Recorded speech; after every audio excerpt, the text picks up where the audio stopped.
basura. Iyan ang tingin nila sa akin sa loob ng 5 taon. Habang niluluto ko ang paborito nilang ulam, niluluto na pala nila ang pagtataksil sa likod ko. Pero hindi nila alam, ang katulong na pinalayas nila sa ulan ay ang reyna na may hawak ng kanilang kapalaran. Sino ngayon ang mamamalimos? Ang laban ay magsisimula na. Handa ka na bang makita ang pagbagsak ng mga mapangapi? Sawang-sawa na ako sa pagmumukha mo, Sayuri.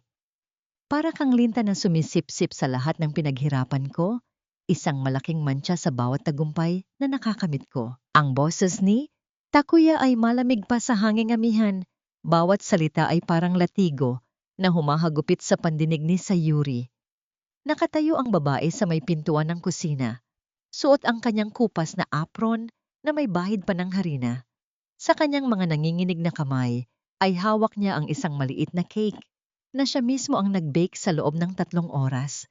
May nakasulat doon na, "Happy promotion, mahal ko," gamit ang asul na icing na maingat niyang inukit. Ito sana ang sorpresa niya para sa tagumpay ng asawa. Isang selebrasyon ng 5 taon nilang pagsasama sa hirap at ginhawa. Ngunit ang sorpresang iyon ay naging isang laso na dahan-dahang pumapatay sa kanyang puso. Anong tinitingin-tingin mo riyan?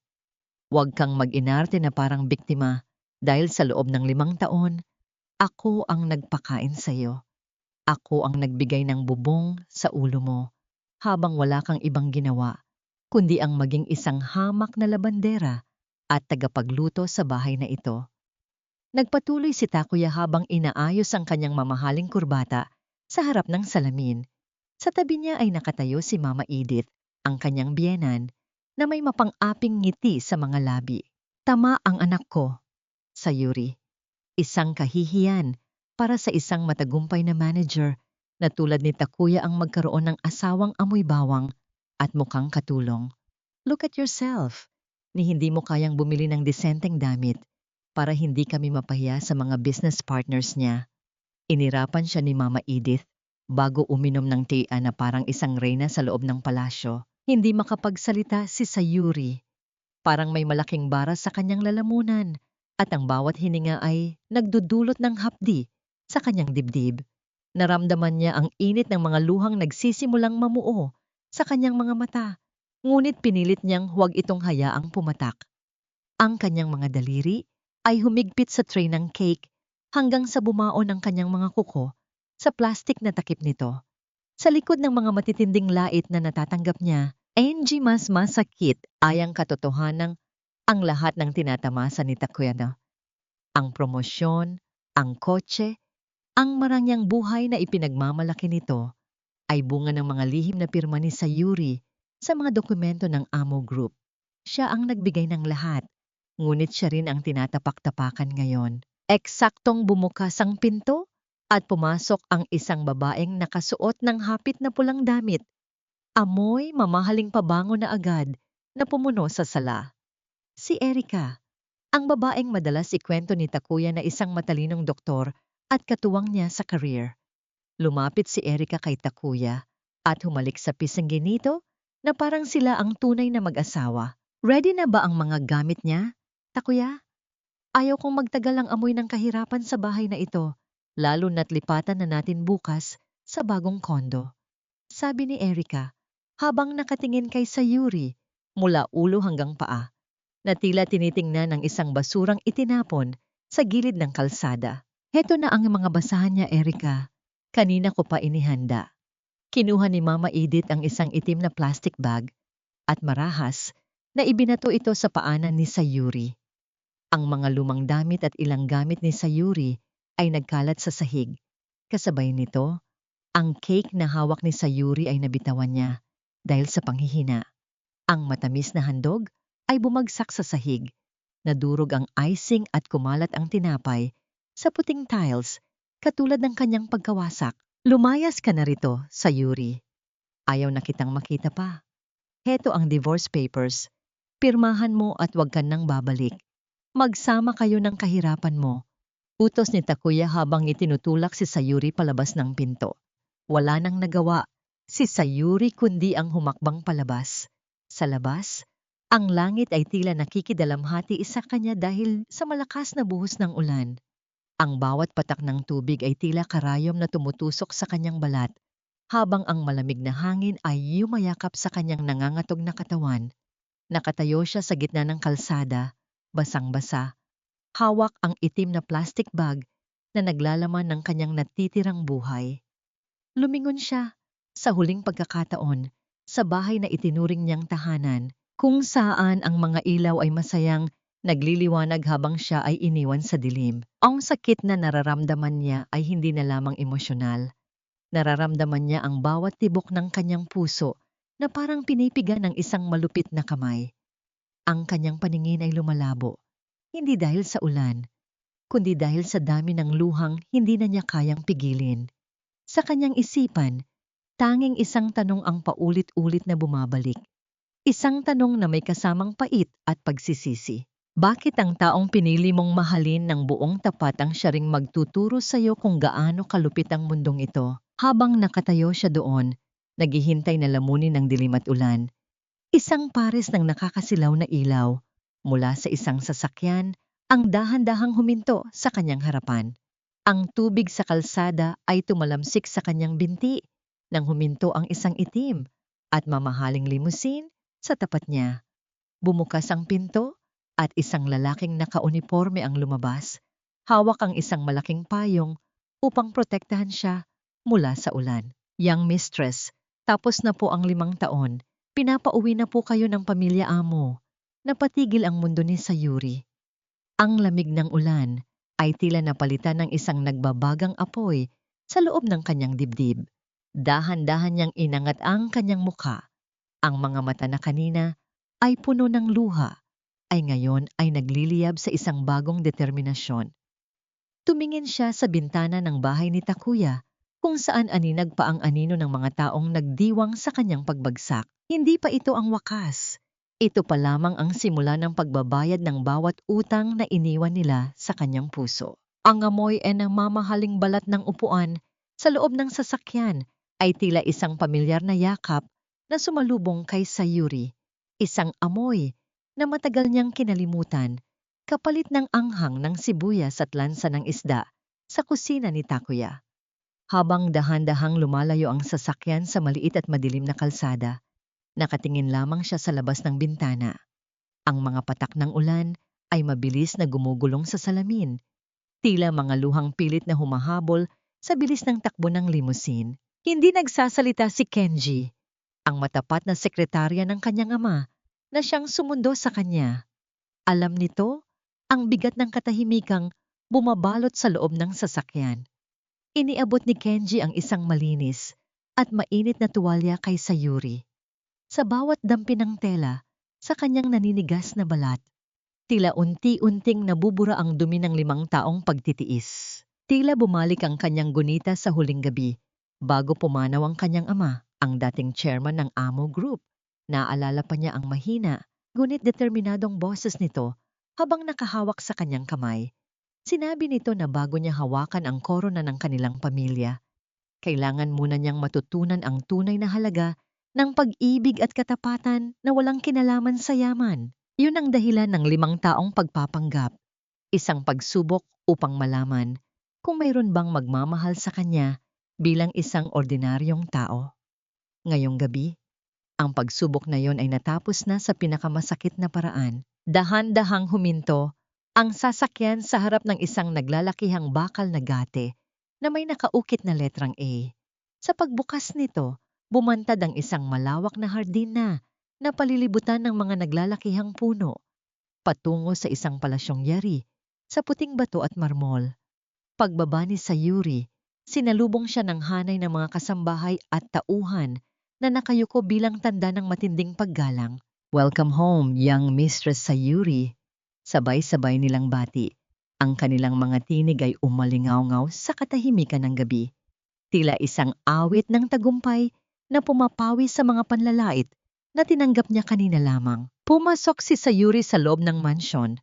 Bawat hakbang niya sa makinis na sahig ay nagpapaalala sa kanya kung sino talaga siya. Dumiretso siya sa kanyang silid, isang malawak na espasyo na puno ng mga alaala ng kanyang kabataan. Doon, hinubad niya ang kanyang basang apron at ang kupas na damit na ibinigay sa kanya ni Mama Edith noong nakaraang Pasko. Itinapon niya ang mga ito sa isang sulok, hindi bilang basura, kundi bilang isang balat na kailangang iwanan ng isang nagbabagong anyo. Humarap siya sa malaking salamin. Ang babaeng nakatingin sa kanya ay hindi na ang mahiyaing asawa na laging nakayuko. Ang kanyang buhok ay basa, ang kanyang mga mata ay mapula pa sayak, ngunit mayroong kakaibang talim sa kanyang titig. Kinuha niya ang isang gintong singsing na may malaking asul na diamante mula sa kanyang jewelry box, ang simbolo ng autoridad ng pamilya Amo, at dahan-dahang isinuot ito sa kanyang daliri. Ang lamig ng ginto sa kanyang balat ay tila nagbigay ng kuryente sa kanyang buong katauhan. Naalala niya ang bawat tawa ni na Erika at Takuya habang nilalait ang kanyang pagkatao. Naalala niya ang bawat barya na pinagkait sa kanya para pambilisanan ng gamot ni Lola Belen. Ang bawat sakit ay naging gasolina na nagpaliyab sa kanyang determinasyon. Lumabas siya ng silid at tinawag si Kenji na naghihintay sa labas. Ang kanyang tinig ay hindi na nanginginig. Ito ay naging matatag, malamig, at may kapangyarihan na hindi matatawaran. Kenji, ihanda ang lahat ng dokumento, kumpanya. Gusto kong suriin ang bawat sentimo na dumadaloy sa mga account na ibinigay natin sa pangalan ni Takuya sa nakalipas na 5 taon. Tumango si Kenji, batid ang bagyong parating. Masusunod po, young mistress. Ano pa po ang utos ninyo? Lumingon si Sayuri sa bintana. Tinitingnan ang malayo at madilim na bahagi ng lungsod kung saan naroroon ang bahay na pinagmulan ng kanyang dusa. Isang mapait ng ngiti ang sumilay sa kanyang mga labi. Mula sa gabing ito, wala silang makukuhang kahit isang patak ng biyaya mula sa akin. Tawagan mo ang bangko. Ngayon din, i-freeze ang lahat ng credit cards at bank accounts na nakapangalan kay Takuya at sa kanyang ina. Gusto kong maramdaman nila kung paano ang mawalan ng lahat sa gitna ng kanilang pagdiriwang. Ang katahimikan sa loob ng mansyon ay tila naging mabigat. Dala ang panganib na hindi pa batid ng mga taong nagtaksil sa kanya. Ang laro ay hindi na tungkol sa pag-ibig, kundi tungkol sa paniningil. Ang bawat segundo ng katahimikan sa loob ng marangyang butik sa Makati ay tila isang matalim na kutsilyo na humahati sa hangin. Sa harap ng salamin, si Erika ay masayang umiikot habang suot ang isang kulay gintong sutlang gown na nagkakahalaga ng daan-daang libong piso. Ang ngiti sa kanyang mga labi ay puno ng tagumpay, habang si Takuya naman ay nakasandal sa malambot na sofa, tinitingnan ng babae ng may pagmamalaki. Bagay na bagay sa'yo, babe. Iyan ang dapat na suot ng isang reyna, hindi yung mga basahan na nakikita ko sa bahay nitong mga nakaraang taon. Mayabang na sabi ni Takuya habang inilalabas ang kanyang itim na wallet. You're so sweet, Takuya. Mabuti na lang talaga. At wala na yung pabigat mong asawa. Ngayon, makakahinga na tayo ng maluwag. Sagot ni Erika sabay haplos sa kanyang leeg na tila may hinahanap na kwintas. Lumapit si Takuya sa counter at inilapag ang kanyang card sa ibabaw ng makintab na glass table. Ang marahang tunog ng plastik na tumama sa salamin ay nagbigay sa kanya ng pakiramdam ng kapangyarihan. Ngumiti ang sales lady at kinuha ang card upang iswipe ito sa terminal, ngunit ang mabilis na tunog ng pagproseso ay hindi natapos sa karaniwang paglabas ng resibo. Sa halip, isang pulang babala ang lumitaw sa maliit na screen. I'm sorry, sir, pero declined po ang card ninyo, magalang na sabi ng sales lady, bagaman may bakas ng pagtataka sa kanyang mga mata. Napakunot ang noo ni Takuya. Ang kanyang dibdib ay biglang kinabahan, ngunit agad niya itong itinago sa likod ng galit. Ano? Impossible. Baka sira ang terminal nyo. Subukan mo uli. Maraming laman ang account na yan. Muling sinubukan ng sales lady.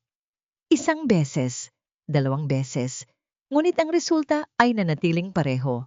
Ang katahimikan sa loob ng tindahan ay nagsimulang maging nakakahiya. Ang mga ibang mamimili ay nagsimulang tumingin at bumulong. Ang mukha ni Erica ay unti-unting namula sa inis at pagkapahiya. Takuya, anong nangyayari? Akala ko ba ay na-promote ka? Bakit hindi gumagana ang card mo? Tanong ni Erica. Ang kanyang boses ay hindi na kasing tamis ng kanina. Baka may problema lang sa system ng bangko. Wait, gagamitin ko ang isa pang card? Mabilis na sagot ni Takuya, ang kanyang mga kamay ay nagsisimula ng pagpawisan. Inilabas niya ang kanyang gold card, ang card na palagi niyang ginagamit sa mga marangyang dinner. Ngunit gaya ng nauna, ang terminal ay naglabas muli ng parehong mensahe. Account frozen. Sa kabilang dako ng lungsod, sa loob ng isang madilim at simpleng bahay, si Mama Edith ay abala sa pag-order ng mga bagong kagamitan para sa bahay sa pamamagitan ng kanyang tablet. Nananaginip na siya ng bagong sofa, malaking telebisyon at mga kurtinang ginto. Ngunit nang i-click niya ang checkout, isang mensahe ang lumabas sa screen na nagpapatigil sa kanyang hininga. Ang kanyang bank account, na dati ay laging puno ng pera mula sa allowance na palihim na idinideposito ni Sayuri, ay nagpapakita na ngayon ng zero balance. Agad na tinawagan ni Mama Edith ang kanyang anak. Ang tunog ng pagring ng telepono ay tila isang babala ng paparating na bagyo.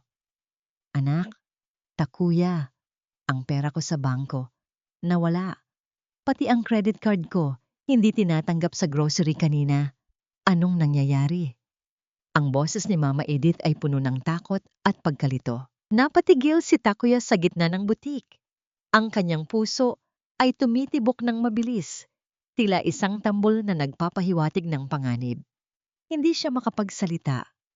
Ang lahat ng karangyaan na kanyang ipinagmamalaki nitong mga nakaraang oras ay tila isang kastilyong buhangin na unti-unting ginigiba ng alon. Sa sandaling iyon, pumasok ang isang lalaking nakauniforme sa loob ng butik at lumapit ng diretso kay Takuya. Hindi ito pulis, kundi isang private bailiff. Inabot nito ang isang sobreng kulay kape. Mr. Takuya, narito po ang abiso mula sa Amo Group. Ang lahat ng suportang pinansyal, kabilang ang mga accounts na nasa ilalim ng kanilang pangalan, ay formal nang binabawi. Kasama na rin po rito ang abiso para sa pagbawi ng sasakyan at ang eviction notice para sa inyong tinitirhang bahay sa loob ng 48 oras. Ang sobre ay nahulog mula sa nangangatal na kamay ni Takuya. Tumingin siya kay Erica na ngayon ay may halong pandidiri at galit sa mukha. Ang bawat salita ng bailiff ay parang isang malakas na sampal na nagpagising sa kanya mula sa isang magandang panaginip. Habang nangyayari ito, sa tuktok ng Amo Tower, nakaupo si Sayuri sa kanyang malawak na opisina. Nakatingin siya sa isang tablet na nagpapakita ng real-time status ng mga accounts ni Takuya. Ang bawat declined na lumalabas sa screen ay tila isang nota ng isang malungkot, ngunit makatarungang kanta. Hinawakan ni Sayuri ang kanyang tasa ng tsaa. Ang usok nito ay dahan-dahang sumasayaw sa hangin, walang galit sa kanyang mukha.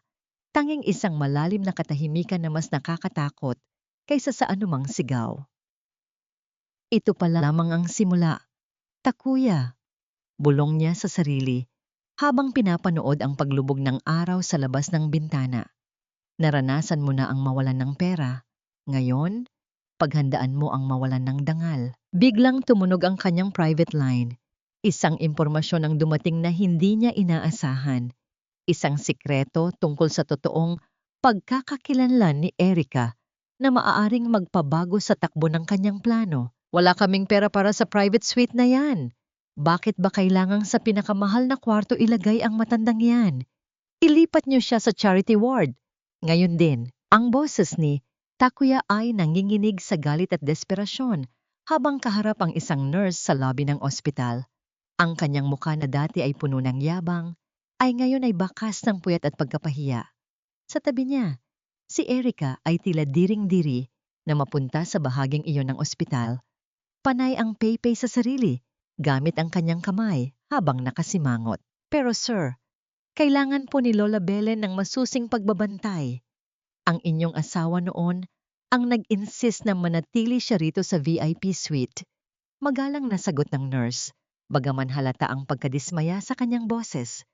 Wala na ang asawang yon at wala na ring pambayad. Kung ayaw niyo siyang ilipat, bahala kayo sa buhay niyo. Tara na, Erika. Nag-aaksaya lang tayo ng oras dito. Hila ni Takuya sa braso ng babae.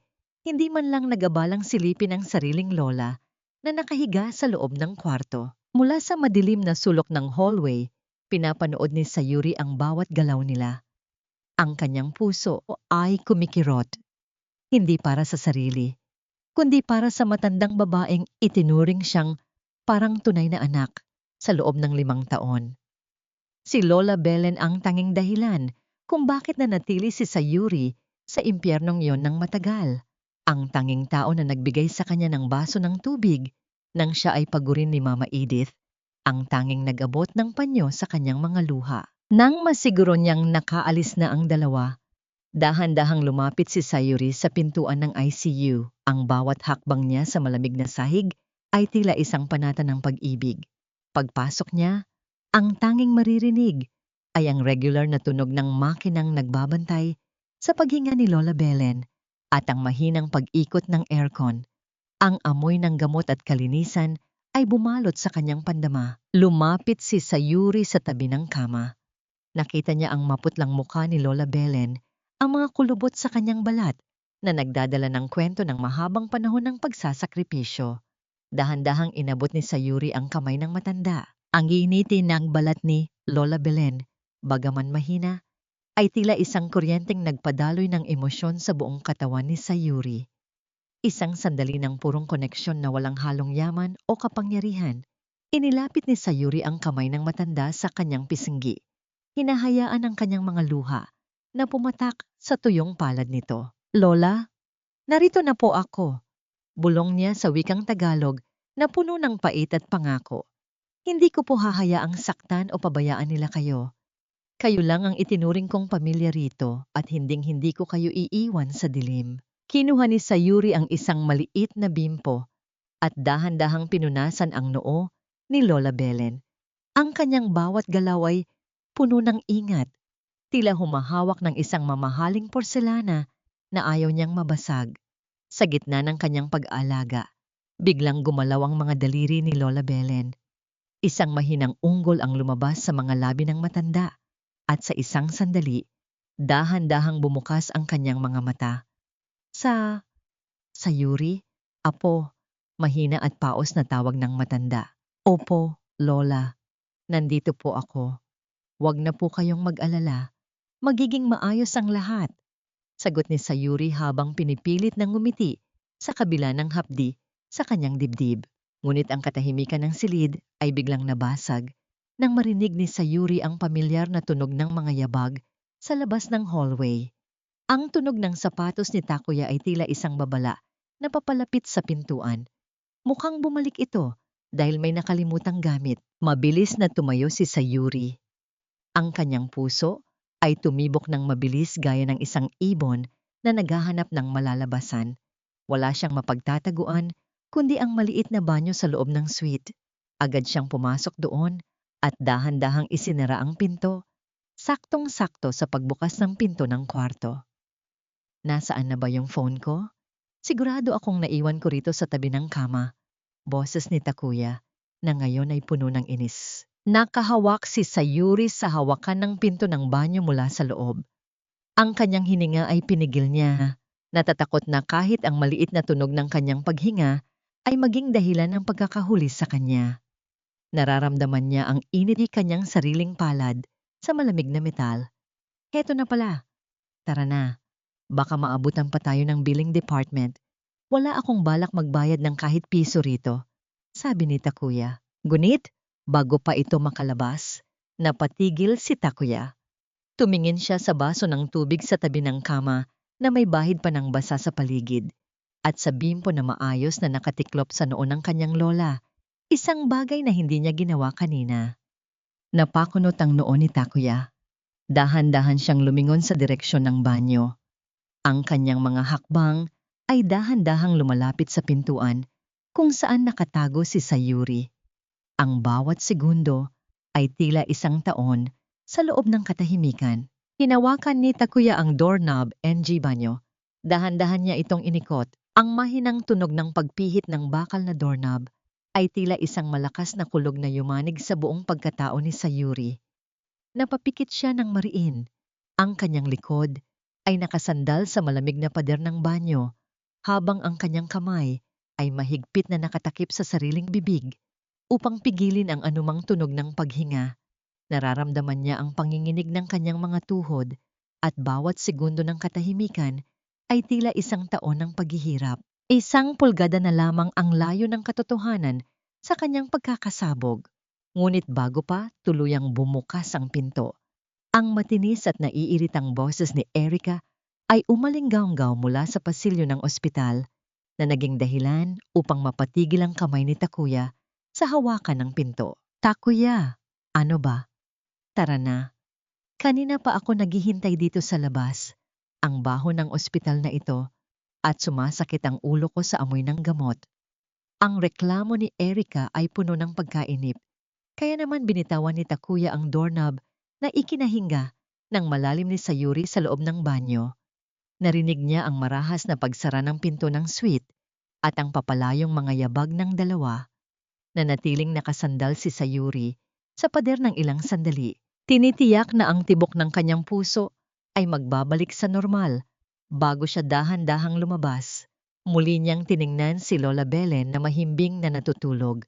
Isang huling haplos sa kamay ng matanda bago siya nagpasya na sundan ang dalawa nang may sapat na distansya. Sa tapat ng elevator, naabutan ni Sayuri ang dalawa na tila nagtatalo.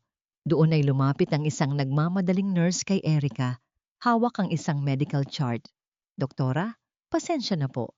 Baka pwede niyo lang pong masuri ang chart na ito habang hinihintay ang attending physician. May pasyente po kasi kaming nahihilo sa lobby. Nakita ni Sayuri ang biglang paninigas ng katawan ni Erica. Sa halip na kunin ang dokumento, lumayo ito na tila nandidiri sa hawak ng nurse. Busy ako, nurse, at saka, hindi ko linya ang general practice. Humanap kayo ng iba at wag niyo akong istorbohin. Ang paraan ng paghawak ni Erica sa kanyang stethoscope na nakasabit sa leeg, na tila isang palamuti lamang sa kanyang mamahaling damit, at ang kawalan niya ng interes sa simpleng terminolohiya na binanggit ng nurse ay nag-iwan ng malaking tanong sa isipan ni Sayuri. Bilang tagapagmana ng Amo Group na nagmamay-ari ng mga tanyag na ospital, alam ni Sayuri kung paano kumilos ang isang tunay na doktor. At si Erica ay mukhang isang actress lamang na nagpapanggap sa isang entablado. Nang makitang nakasakay na ang dalawa sa elevator, agad na inilabas ni Sayuri ang kanyang telepono at tinawagan si Kenji. Kenji, i-verify mo ang lahat ng medical credentials ni Erica Santos. Lahat, mula sa board exams hanggang sa mga ospital na sinasabi niyang pinagtrabahuhan niya. May amoy na hindi maganda sa babaeng ito. Ang utos ni Sayuri ay mabilis at puno ng awtoridad. Habang naglalakad siya patungo sa kanyang sasakyan, napansin niya si Erica na palihim na humiwalay kay Takuya at pumunta sa likod ng gusali ng ospital. Sinundan niya ito ng tingin mula sa malayo at nakita ang babaeng may kausap sa telepono. Ngunit ang cellphone na gamit nito ay hindi ang mamahaling modelo na madalas nitong ipagmalaki. Ano ba, Mark? Sabi ko, huwag mo akong tatawagan dito. Babayaran kita. Bigyan mo lang ako ng oras. Kapag nakuha ko na ang loob ng pamilya amo, hinding-hindi ka na magugutom. Manahimik ka lang muna. Ang boses ni Erica ay puno ng takot at pagbabanta. Isang malayo sa imahe ng isang sopistikadang doktora. Napatigil si Sayuri sa kanyang kinatatayuan. Ang bawat salitang binitawan ni Erica ay tila mga piraso ng puzzle na unti-unting nabubuo sa kanyang isipan. Isang mapagpanggap, isang scammer na ginagamit ang kanyang asawa upang makalapit sa kanyang yaman. Sumakay si Sayuri sa kanyang sasakyan at ilang sandali lang ay tumunog ang kanyang private phone. Isang mensahe mula kay Kenji ang bumantad sa kanyang screen. Young mistress, wala pong record ang pangalang Erica Santos sa Professional Regulation Commission. Ang babaeng kasama ni Takuya ay hindi doktor at may mga nakabimbing kaso ng panloloko sa ibang probinsya. Napahawak si Sayuri sa manibela. Ang kanyang mga mata ay naningkit sa galit at determinasyon. Ang laro ay naging mas madumi kaysa sa inakala niya. At ang bawat panlalait na tinanggap niya mula sa babaeng ito ay magkakaroon ng katumbas na kabayaran. Isang mabalasik na plano ang nagsimulang mabuo sa kanyang isipan. Isang plano na wawasak sa ilusyon ni Erica sa harap ng maraming tao sa nalalapit na charity gala. Ang marangyang sobre na kulay ginto ay nakalapag sa ibabaw ng isang luma at maduming mesa, isang matinding kaibahan sa paligid na puno ng alikabok at amoy ng kulob na hangin. Sa loob ng isang maliit at hamak na paupahang kwarto sa gilid ng Maynila, sina Takuya at Erica ay tila mga basang sisiw na pilit na naghahanap ng masisilungan. Wala na ang kislap ng kanilang mga mata. Pinalitan ito ng pagod at takot dahil sa sunod-sunod na kamalasang dumating sa kanilang buhay simula nang mawala si Sayuri. Tingnan mo ito, Takuya. Isang invitation para sa Amo Charity Gala. Ito na ang pagkakataon nating makabangon. Halos tumitiling sabi ni Erica habang maingat na hinahaplos ang nakaembos na tatak ng pamilya, Amo. Sa gitna ng init ng kwarto dahil sa sirang electric fan, ang imbitasyon ay tila isang malamig na oasis sa gitna ng disyerto. Napatayo si Takuya mula sa kanyang kinauupuan. Ang kanyang mga kamay ay nanginginig habang binabasa ang nilalaman ng liham. Paano tayo nakakuha nito? Ang mga pinakamaimpluwensyang tao lamang sa bansa ang nakakatanggap ng ganitong paanyaya. Erica, kung makakapunta tayo rito, makakahanap ako ng bagong investor. Maaari nating mabawi ang lahat at makaka-network ako sa mga totoong bigating doktor doon. Siguradong malilimutan na ng mga tao ang mga chismis tungkol sa akin kapag nakita nilang kabilang tayo sa mga piling panauhin ng Amo Group, dagdag ni Erica. Habang ang kanyang isipan ay abala na sa pag-iisip kung anong gown ang kanyang isusuot, kahit na ang katotohanan ay wala na silang sapat na pera para pambili ng kahit isang pirasong alahas. Hindi nila alam, sa kabilang bahagi ng lungsod, sa loob ng isang silid na puno ng mga monitor at dokumento, pinapanood ni Sayuri ang bawat galaw nila sa pamamagitan ng ulat ni Kenji. Ang kanyang mukha ay walang bakas ng awa.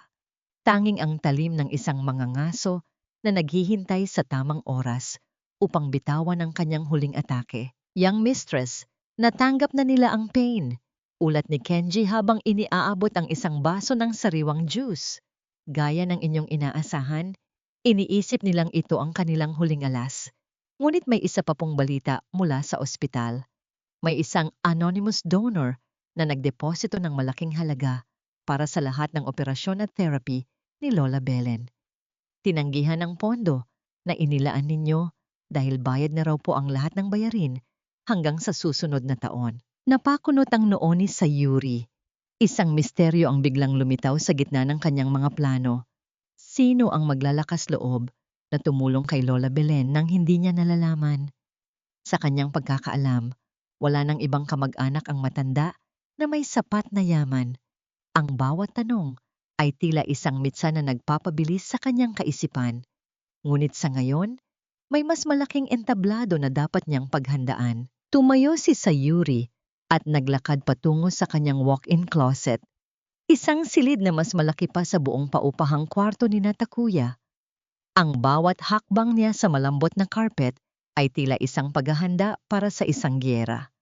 Sa NG silid, nakasabit ang isang mahabang damit na kulay pula. Isang kulay na sumisimbolo sa dugo, sa tapang, at sa muling pagkabuhay. Hinaplos ni Sayuri ang tela ng gown. Ang dulas nito sa kanyang balat ay nagbigay ng isang kakaibang ginhawa. Ang sandali na napagtanto niyang ang bawat luha na pumatak sa sahig ng kusina ni Takuya ay naging mga diamante na ngayon ay nagbibigay sa kanya ng lakas. Hindi na siya ang babaeng nagmamakaawa para sa pag-ibig. Siya na ang reyna na magpapasya kung sino ang mananatili at sino ang babagsak. Kenji, ihanda ang lahat para sa gala. Siguraduhin mong ang bawat kamera ay nakatutok sa pintuan kapag pumasok sila. Gusto kong makita ng buong mundo ang mukha ng mga taong nagtangkang itapon ako sa putikan.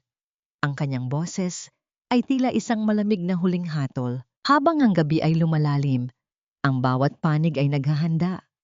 Sina Takuya at Erika ay nangangarap ng isang bagong simula, habang si Sayuri ay naghihintay lamang sa sandali na ang lahat ng kanilang ilusyon ay maglalaho na parang usok.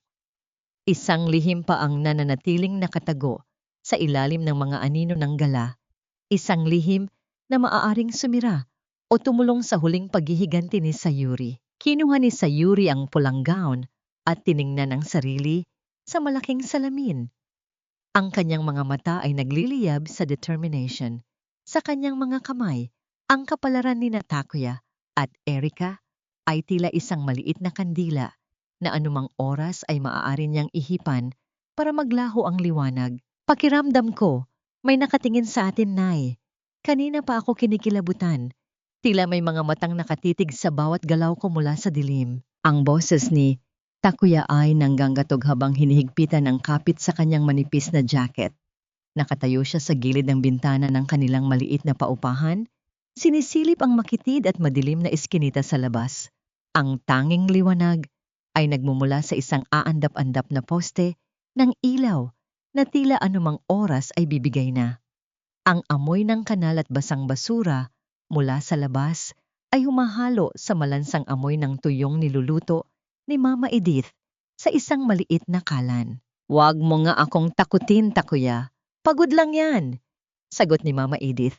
Ngunit ang kanyang mga kamay ay nanginginig din habang hinahawakan ang isang lumang rosaryo.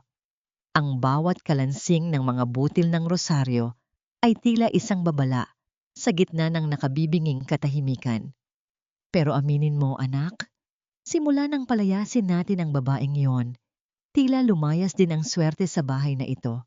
Baka isinumpa tayo ni Sayuri bago siya umalis. "Walang sumpa, Nay. Nagkataon lang ang lahat," singal ni Takuya. Ngunit sa loob niya ay naroon ang isang lumalaking lamat ng takot. Naalala niya ang malamig at walang emosyong tingin ni Sayuri noong gabing itapon nila ito sa ulan. Isang tingin na hindi niya makalimutan. Isang tingin na tila nagsasabing siya ang tunay na talo sa larong ito. Isang malakas na kalabog mula sa bubong ang nagpatahimik sa kanilang dalawa. Hindi ito tunog ng pusa, tila ito ay bigat ng isang bagay na sadyang ibinagsak.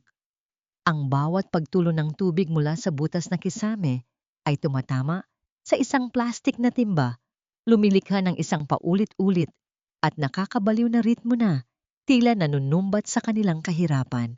Ang katahimikan ay naging kaaway, bawat maliit na kaluskos ay tila isang bulong ng paghihiganti. "Kailangan nating makapunta sa gala na yon, Nay. Iyon lang ang paraan upang matakasan ang impyernong ito," bulong ni Takuya sa sarili, tila kinukumbinsi ang sariling diwa. Kinabukasan, habang naglalakad si Takuya patungo sa isang kanto upang maghanap ng murang kape, isang makintab at itim na Rolls-Royce ang dahan-dahang dumaan sa kanyang harapan. Ang sasakyan ay tila isang malaking anino na lumamon sa liwanag ng araw. Sa sobrang bagal ng takbo nito, nagawa ni Takuyang sulyapan ang bintana sa likod. Ang salamin ay madilim, ngunit sa isang saglit, bumaba ito ng bahagya. Doon, nakita ni Takuya ang isang gilid ng mukha ng isang babae.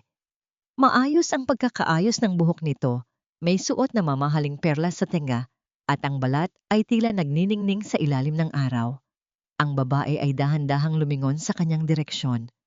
Bagaman may suot itong malaking salamin, ang hubog ng mga labi at ang tindig ng leeg ay tila pamilyar, masyadong pamilyar. Napatigil si Takuya sa paglakad. Ang baso ng kape na hawak niya ay dahan-dahang tumagilid. Hinahayaan ang mainit na likido na tumulo sa kanyang sapatos, ngunit wala siyang naramdamang hapdi. Ang tanging nararamdaman niya ay ang mabilis na pagtibok ng kanyang puso na tila gustong kumawala sa kanyang dibdib. "Sayuri?" Ang bulong na lumabas sa kanyang mga labi ay agad na nilamon ng ingay ng mga dumaraang jeepney. Impossible. Si Sayuri ay isang pulubi, si Sayuri ay walang matuluyan, at malamang ay namamalimos na sa kung saang kalsada. Ngunit ang babaeng nasa loob ng sasakyang yon ay may dalang awtoridad na tila kayang pagharian ang buong lungsod.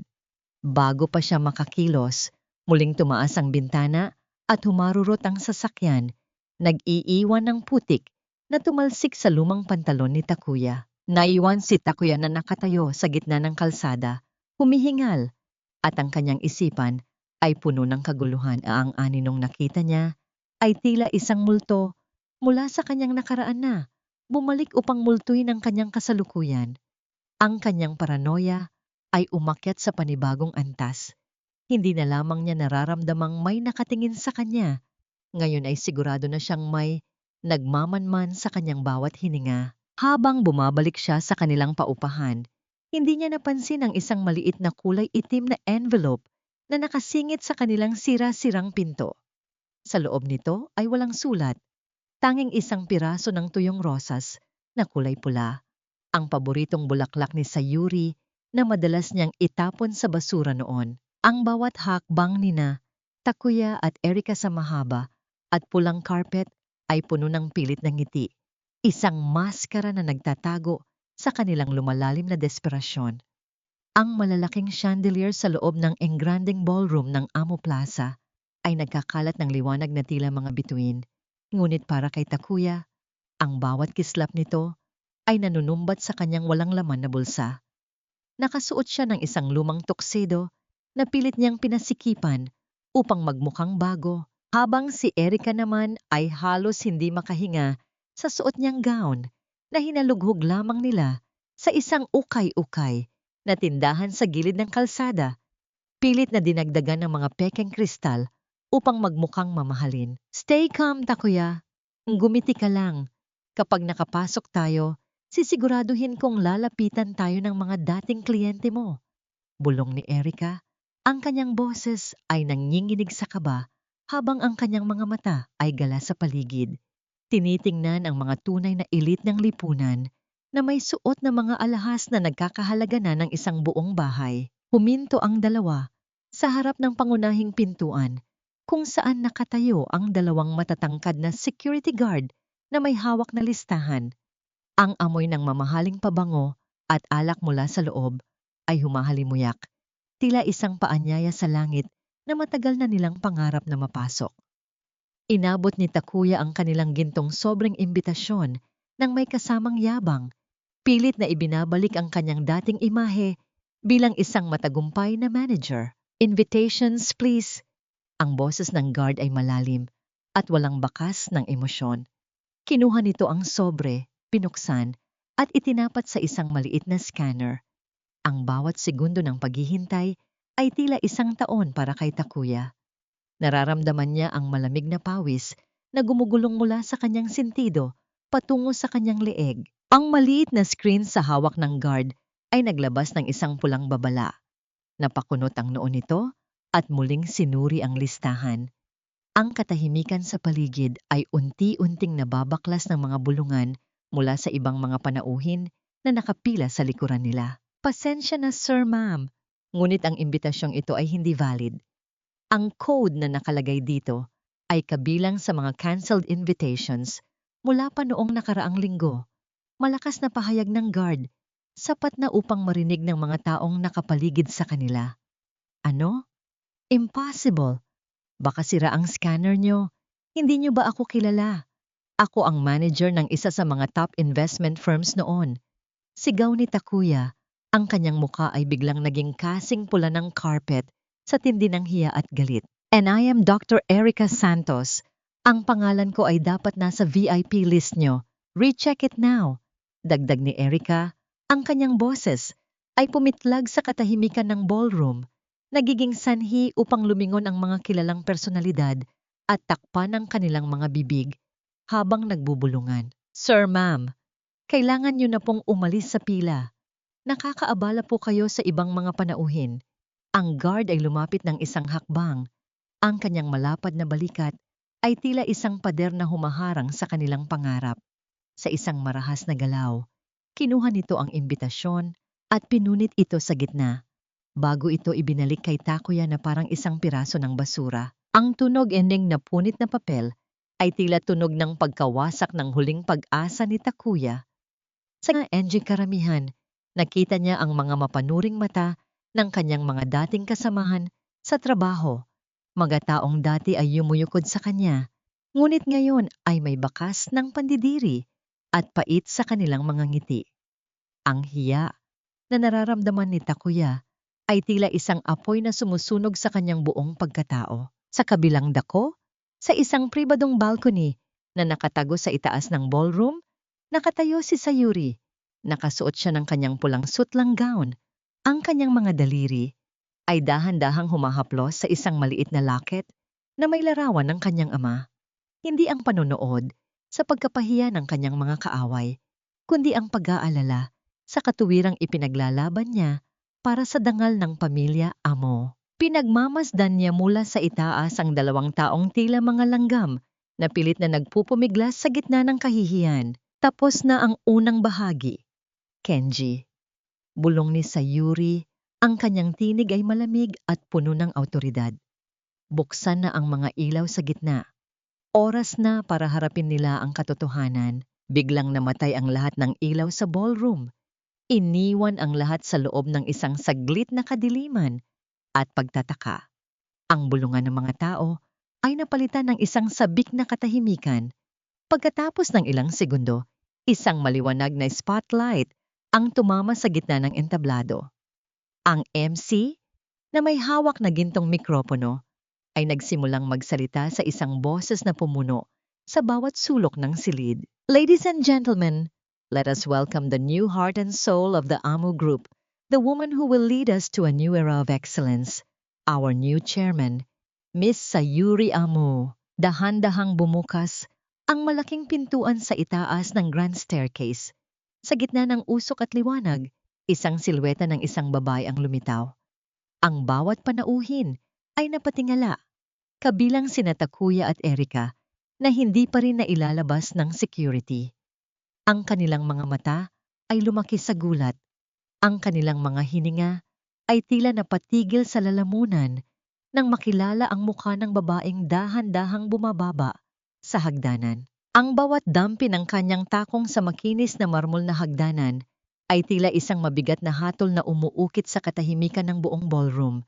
Sa ilalim ng naglalakihang spotlight, ang pulang sutla ng gown ni Sayuri ay tila isang buhay na apoy na dahan-dahang bumababa mula sa langit.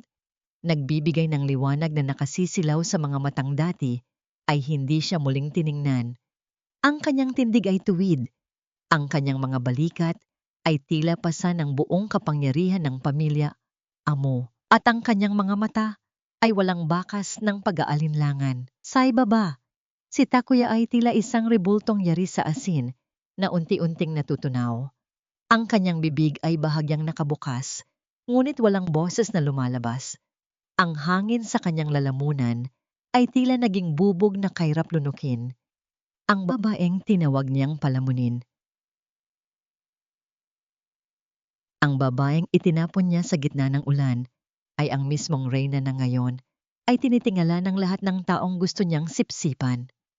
Ang kanyang mga tuhod ay nagsimulang manginig at ang hawak niyang pinunit na imbitasyon ay dahan-dahang nalaglag sa sahig, tila isang simbolo ng kanyang sariling pagkawasak. Impossible! Hindi maaari ito. Ang mahinang bulong ni Erika ay tila isang hanging naglalaho. Ang kanyang mukha na kanina ay puno ng kapalaluan ay ngayon ay putla pa sa telang ginamit sa kanyang peking gown. Ang kanyang mga daliri ay pilit na kumakapit sa braso ni Takuya. Ngunit kahit ang lalaking inaasahan niya ay tila wala na sa kanyang sariling kaisipan. Huminto si Sayuri sa huling baitang ng hagdan. Ang mga flash ng kamera ay tila mga kidlat na nagbibigay diin sa kanyang tagumpay. Lumapit siya sa gitna ng entablado at kinuha ang gintong mikropono. Ang bawat panauhin ay tila nakapigil hininga, naghihintay sa bawat salitang bibitawan ng bagong chairman. Magandang gabi sa inyong lahat. Ang boses ni Sayuri ay malinaw, malalim, at may dalang awtoridad na tila kayang patigilin ang pag-ikot ng mundo. Ang gabing ito ay hindi lamang tungkol sa kawanggawa. Ito ay tungkol sa katotohanan. Marami sa inyo ang nakakakilala sa pangalang amo bilang simbolo ng yaman. Ngunit para sa akin, ang amo ay simbolo ng katatagan. Sa loob ng 5 taon, namuhay ako sa dilim upang masaksihan ang tunay na kulay ng mga tao sa paligid ko. Dahan-dahang lumingon si Sayuri sa direksyon ni Takuya at Erika na pilit na hinaharangan ng mga guards sa gilid. Ang kanyang titig ay tila isang malamig na talim na bumabaon sa kanilang mga kaluluwa. Isang mapait, ngunit matamis na ngiti ang sumilay sa kanyang mga labi. Isang ngiting nagsasabing tapos na ang oras ng pagtatago. May mga taong akala nila ay sapat na ang pera at posisyon para tapakan ang dangal ng iba. Pagpapatuloy ni Sayuri, habang ang bawat mata sa ballroom ay sumusunod sa kanyang tingin patungo sa 2 taong nakatayo sa kahihiyan. May mga taong tinawag akong linta, basura at palamunin. Ngunit ngayong gabi, itatanong ko sa inyo, Takuya, Erika, sa ating tatlo, sino ang tunay na walang halaga? Ang katahimikan sa loob ng ballroom ay naging kasing bigat ng tingga. Ang mga bulungan ng mga elitistang panauhin ay nagsimulang lumakas, tila mga bubuyog na dahan-dahang sumusugod kina Takuya. Ang hiyan na nararamdaman ni Takuya ay tila isang malaking pader na gumuguho sa kanyang ibabaw.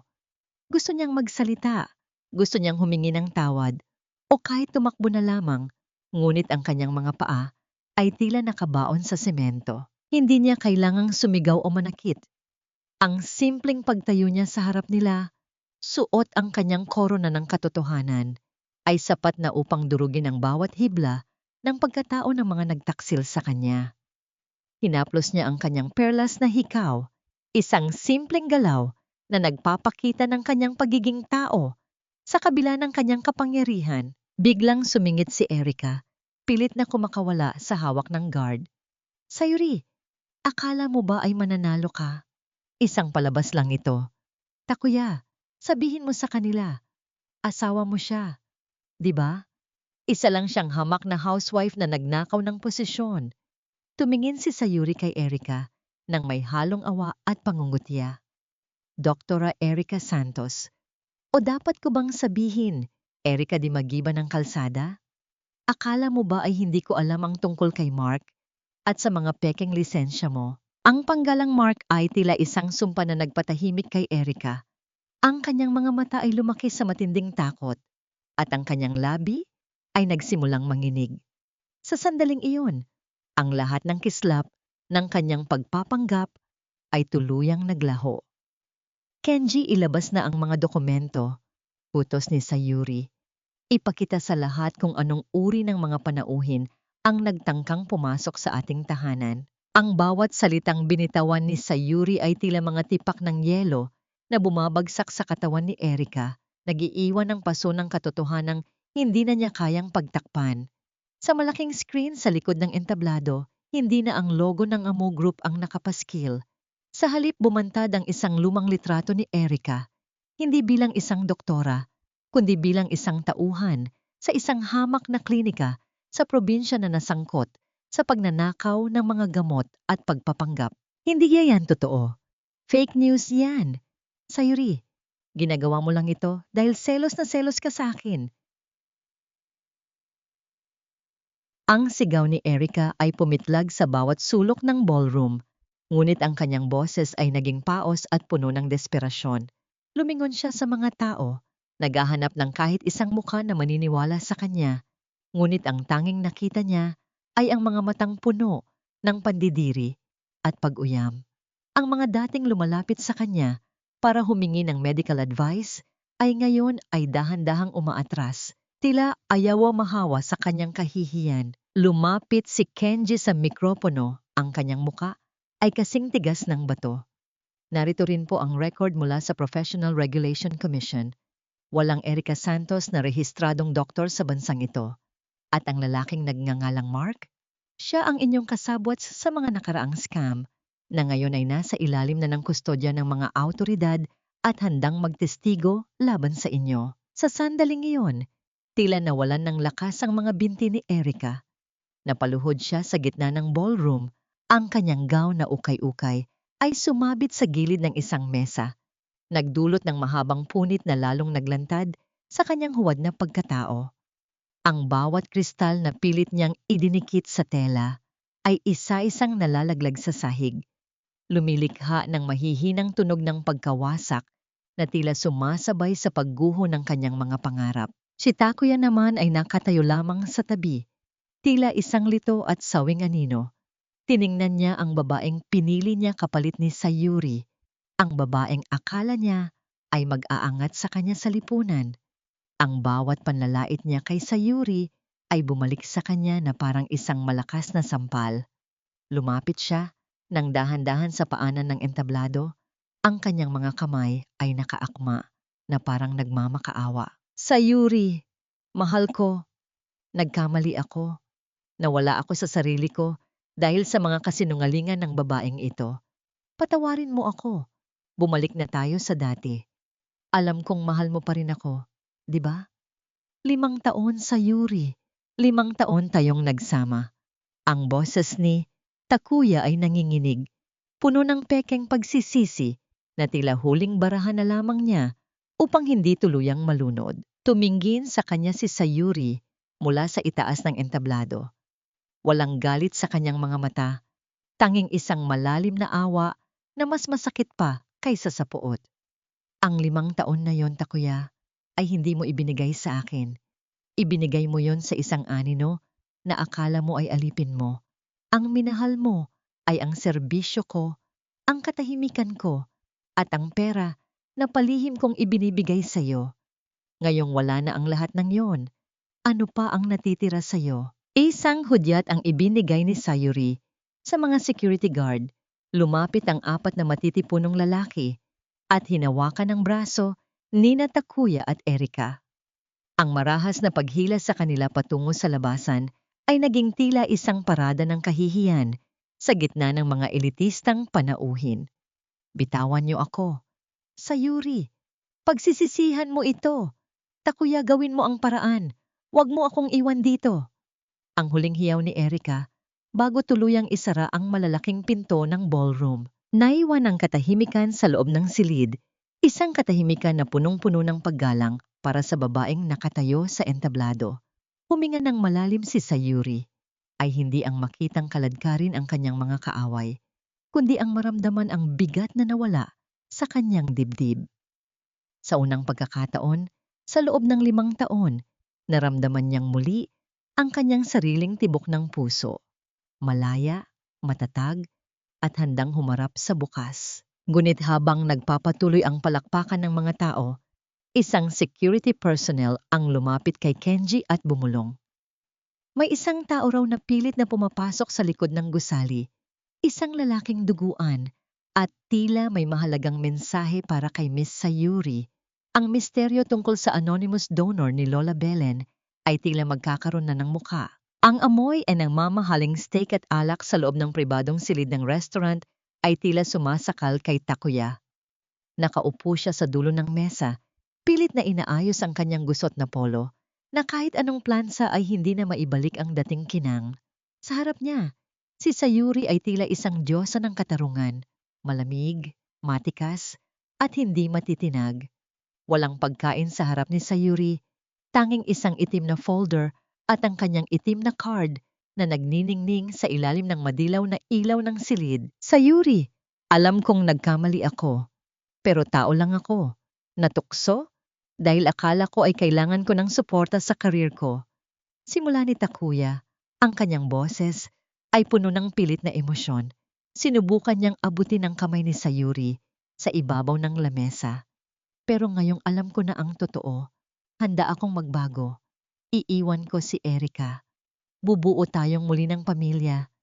Hindi ba't yun naman ang pangarap mo sa loob ng 5 taon? Isang mahinang tawa ang lumabas sa mga labi ni Sayuri. Isang tawang walang kagalakan, kundi puno ng pait. Dahan-dahan niyang inilayo ang kanyang kamay.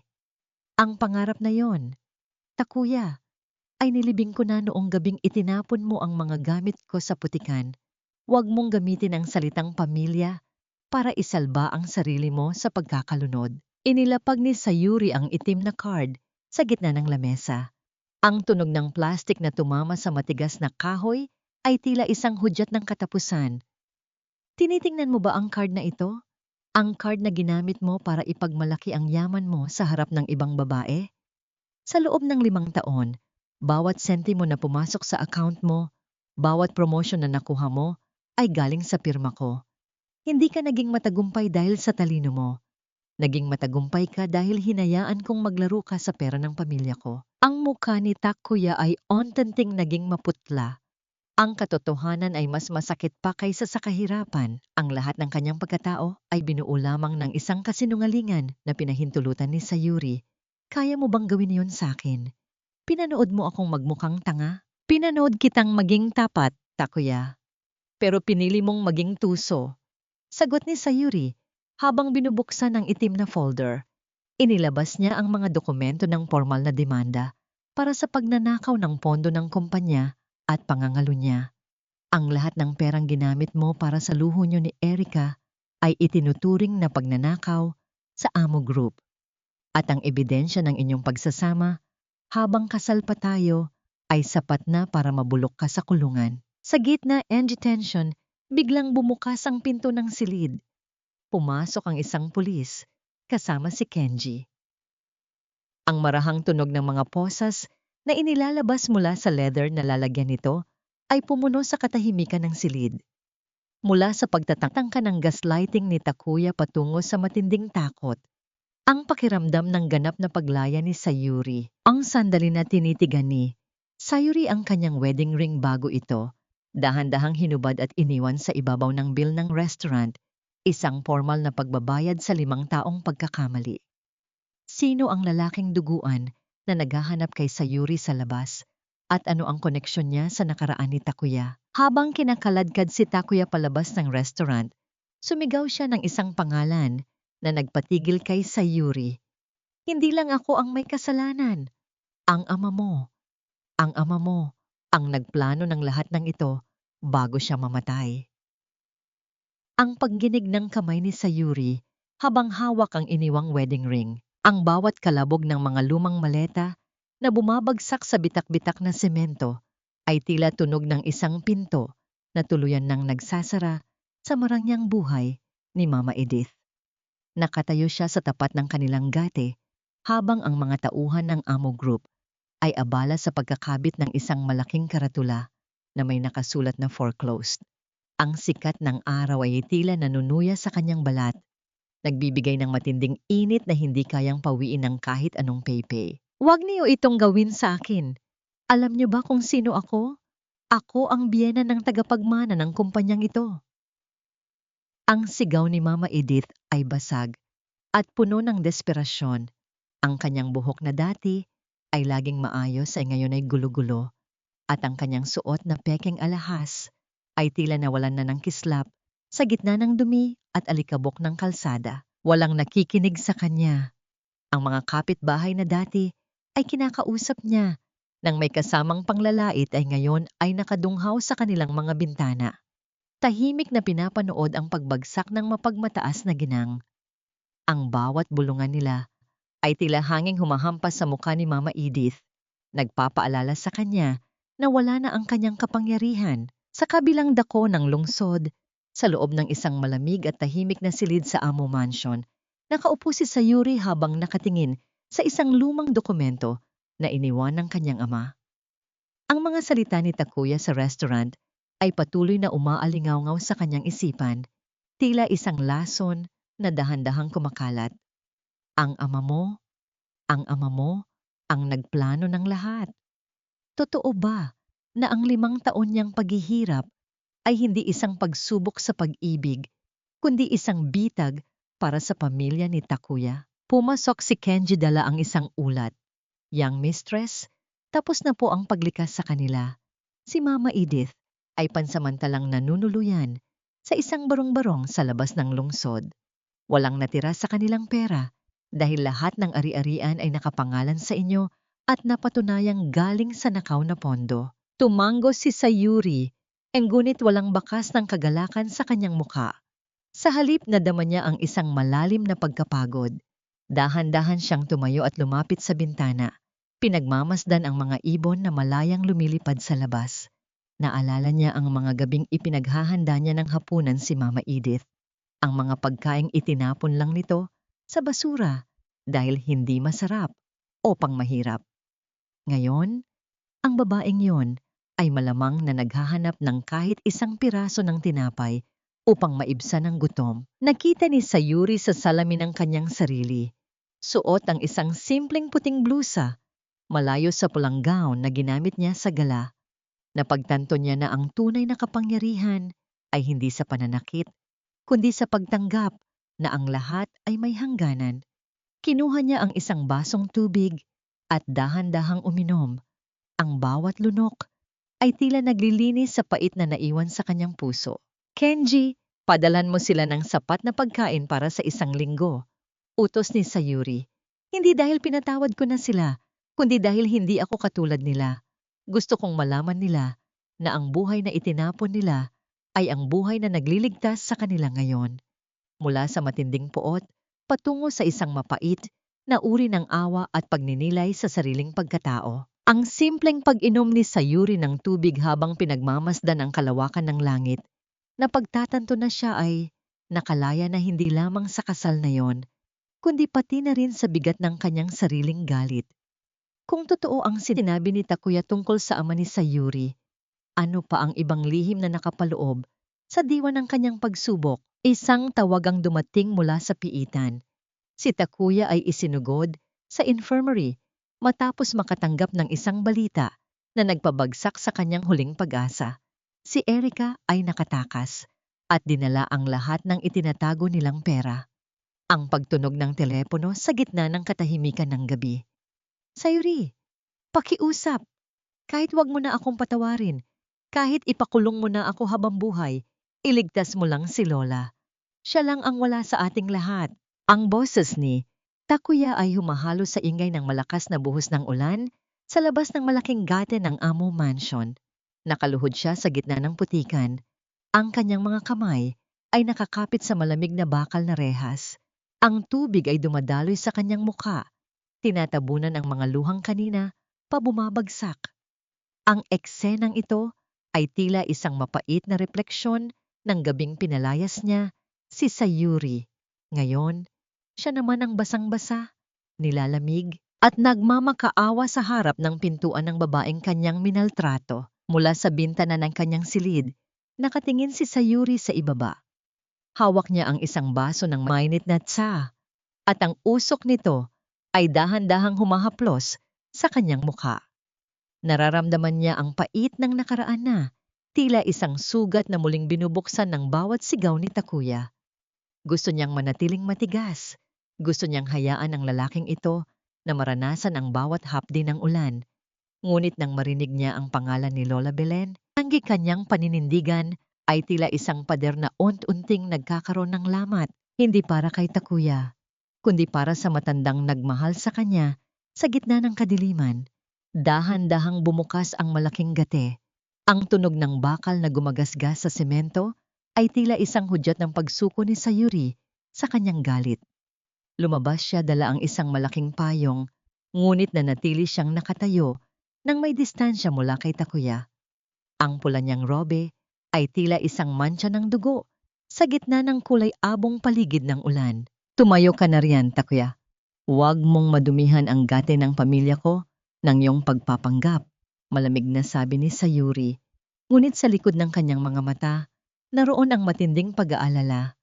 Nasaan si Lola? Dinala si Lola Belen sa pinakamagandang suite ng Amo Medical Center. Ang bawat kagamitan sa loob ng silid ay nagniningning sa kalinisan, at ang hangin ay amoy sariwang bulaklak, malayo sa amoy ng kulob at gamot. Sa pampublikong ward kung saan siya iniwan ni Erika, nakaupo si Sayuri sa tabi ng kama ni Lola Belen, habang si Takuya ay nakatayo sa isang sulok, nakayuko at hindi makatingin ng diretsyo. Dahan-dahang imulat ni Lola Belen ang kanyang mga mata. Ang kanyang paningin ay malabo na, ngunit nang maramdaman niya ang init ng kamay ni Sayuri, isang mahinang ngiti ang sumilay sa kanyang mga labi. Ang huling sandali ng pag-uunawaan sa pagitan ng dalawang kaluluwang pinagbuklod ng tunay na pagmamahal. Sayuri, apo, mahinang bulong ni Lola Belen. Ang bawat salita ay tila isang huling hininga na pilit na inilalabas. Salamat dahil nahanap mo na ang iyong trono.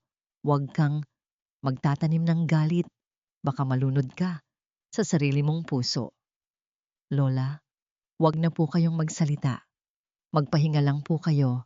Sagot ni Sayuri habang ang kanyang mga luha ay pumatak sa kulubot na balat ng matanda.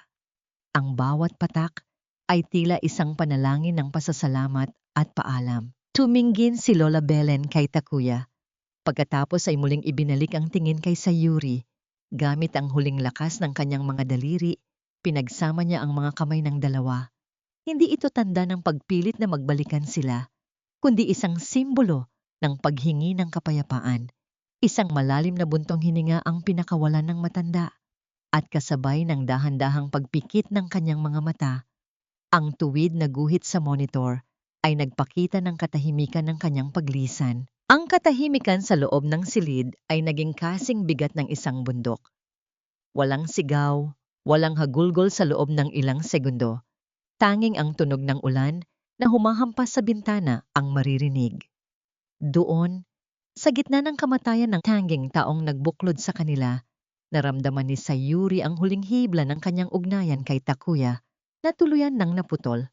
Mula sa matinding poot at pag-aalinlangan, patungo sa malalim na pighati at ganap na pagtanggap sa katapusan ng isang kabanata. Ang huling paghawak ni Lola Belen sa mga kamay nina Sayuri at Takuya na tila ibinibigay ang kanyang huling basbas para sa kanilang magkaibang landas. Bago malagutan ng hininga, may isang maliit na susi na inabot si Lola Belen kay Sayuri. Susi ito ng isang lumang jewelry box na matagal nang nawawala. Ano ang laman nito? Habang inilalabas ang bangkay ni Lola Belen, lumapit si Kenji kay Sayuri at bumulong. Young mistress, natunto na namin ang kinaroroonan ni Erika. Ngunit hindi po siya mag-isa. Kasama niya ang isang lalaking matagal na nating inaakalang patay na, ang iyong sariling kapatid. Ang paghigpit ng hawak ni Sayuri sa susing ibinigay ni Lola Belen. Ang tunog ng kahoy na tumama sa lamesa ng hukom ay umalingaw-ngaw sa loob ng tahimik na silid ng korte. Tila isang huling hantungan ng lahat ng kasinungalingang binuo sa loob ng 5 taon. Ang bawat kataga na binigkas ng hukom ay tila mga mabibigat na bato na isa-isang itinatambak sa balikat nina Takuya at Erika. Sa ilalim ng malamig na liwanag ng mga bumbilya sa kisame, ang mukha ni Takuya ay tila isang lanta na dahon. Walang buhay, walang kulay, at puno ng pagsisisi na huli na ang lahat. Hinatulan ng akusadong si Takuya sa salang estafa at falsification of documents ng 12 taon na pagkabilanggo. At ang akusadong si Erika Santos, o mas kilala bilang si Elena de Magiba, ay hinatulan ng 15 taon para sa qualified theft at multiple counts of fraud. Isang matinis na tili ang kumawala sa mga labi ni Erika.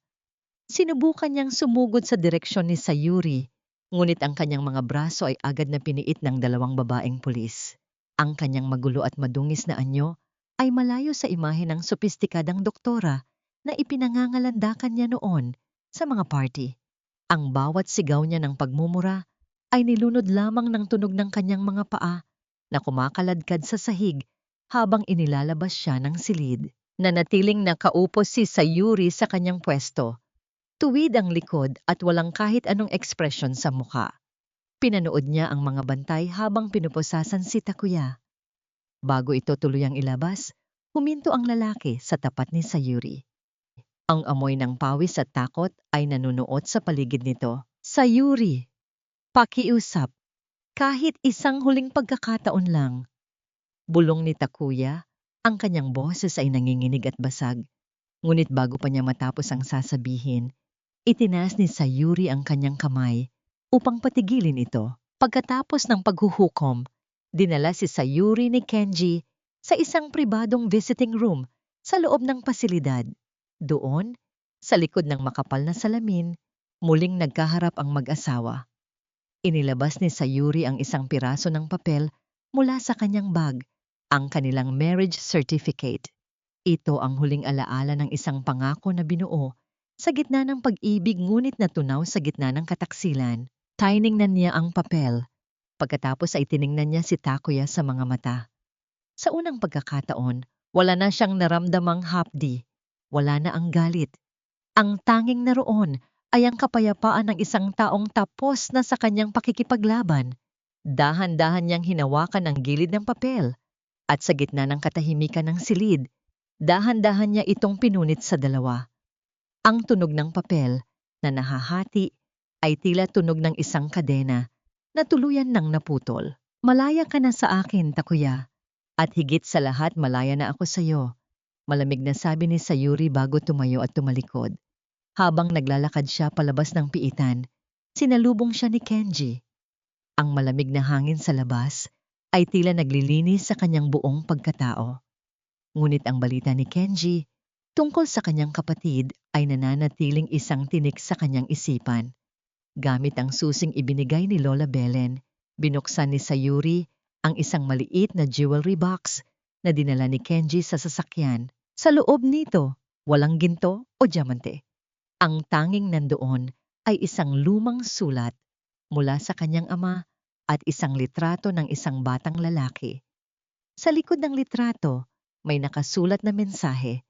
Ang tunay na kayamanan ay ang pagprotekta sa mga mahal sa buhay kahit sa gitna ng kamatayan. Napatigil ang puso ni Sayuri nang mapagtanto ang ibig sabihin ng kanyang ama. Ang lalaking kasama ni Erika, ang kanyang kapatid, ay hindi pala isang kaaway.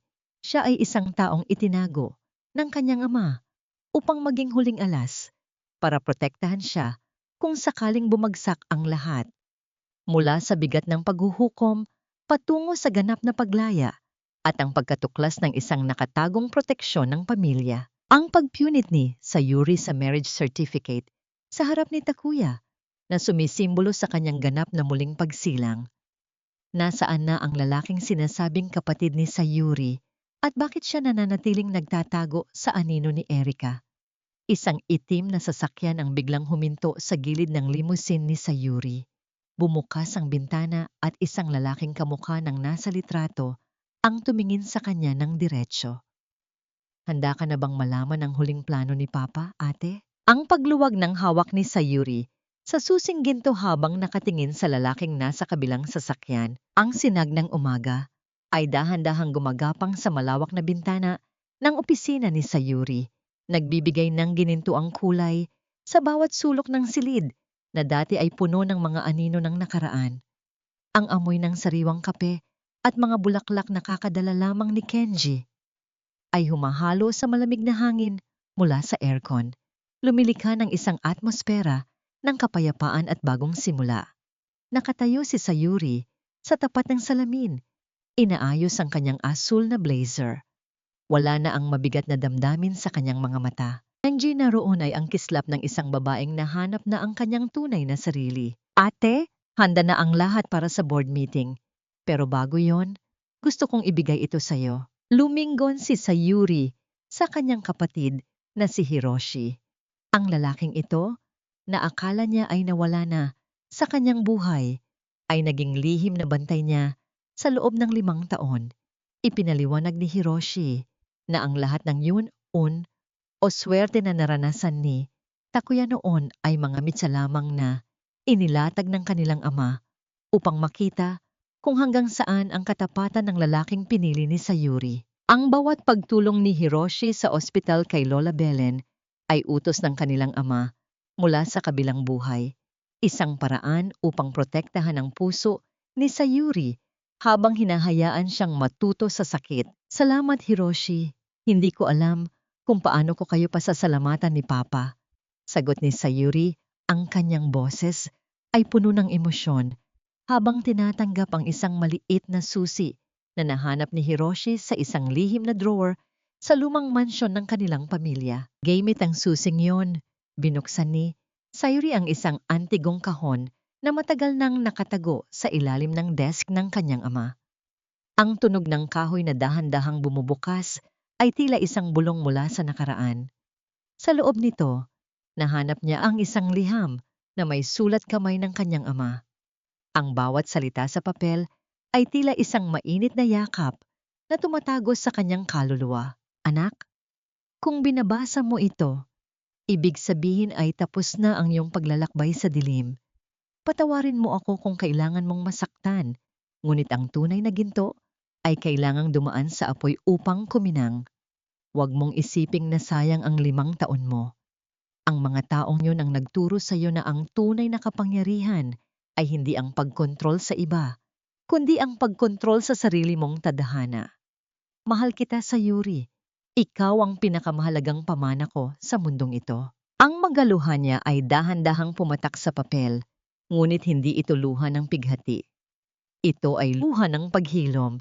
Napagtanto niya na, sa kabila ng lahat ng panlalait ni Takuya at Mama Edith, hindi siya kailanman naging mag-isa.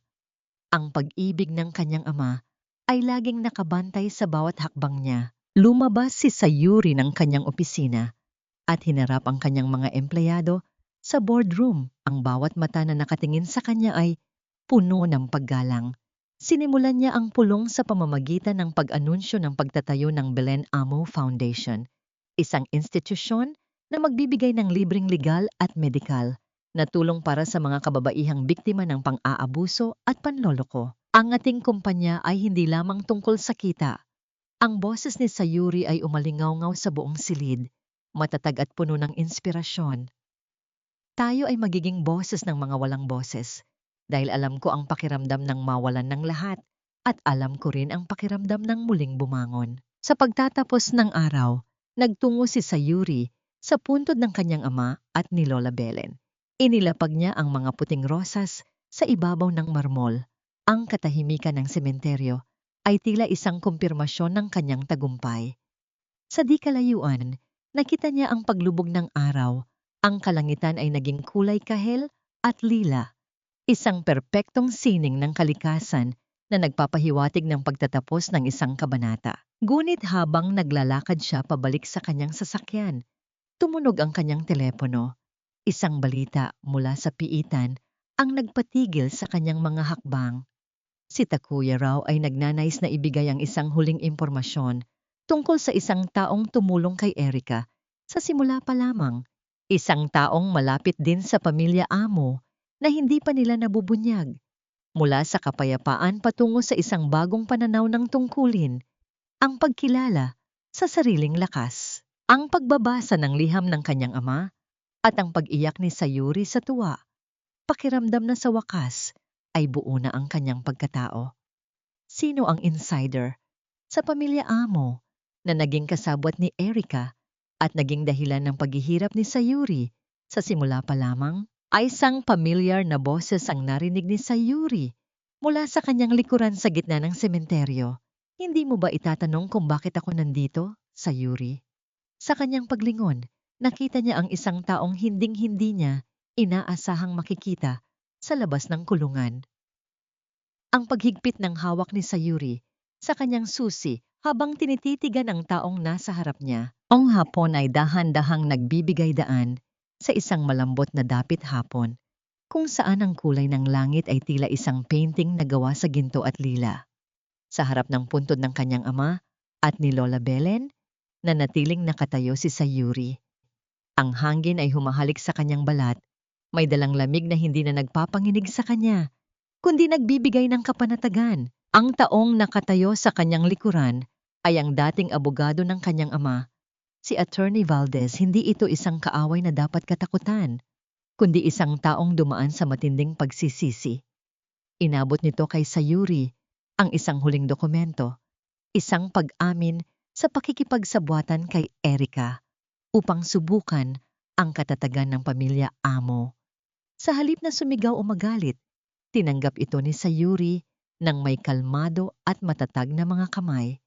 Ang hustisya ay hindi na kailangang maging maingay, sapat na ang katotohanan ang lahat ng dilim ay nalantad na sa liwanag. Pinapatawad ko na ang lahat ng paghihirap na idinulot nyo, Attorney. Hindi dahil tama ang ginawa nyo, kundi dahil ayaw ko nang bitbitin ang bigat ng inyong mga pagkakamali sa aking pagbangon. Ang boses ni Sayuri ay malumanay, tila isang daloy ng tubig na naglilinis sa mga natitirang lamat ng kanyang puso. Lumipas ang mga buwan at ang Belen Amo Foundation ay naging isang kanlungan ng pag-asa. Sa loob ng isang maliit na opisina na puno ng liwanag, nakita ni Sayuri ang isang babaeng katulad niya noon, natatakot, wasak, at walang matuluyan. Dahan-dahan siyang lumapit at hinawakan ang kamay nito. Ang haplos na yon ay hindi lamang para sa babae, kundi para rin sa batang Sayuri na dati ay nagmakaawa sa ulan. Doon niya nahanap ang kanyang tunay na kapayapaan, sa pagtulong sa iba na mahanap ang kanilang sariling lakas. Sina Takuya at Erika ay nanatili sa likod ng mga rehas, nilalamon ng kanilang sariling mga desisyon. Ngunit para kay Sayuri, sila ay naging mga malabong alaala na lamang ng isang aral na kailangang matutunan.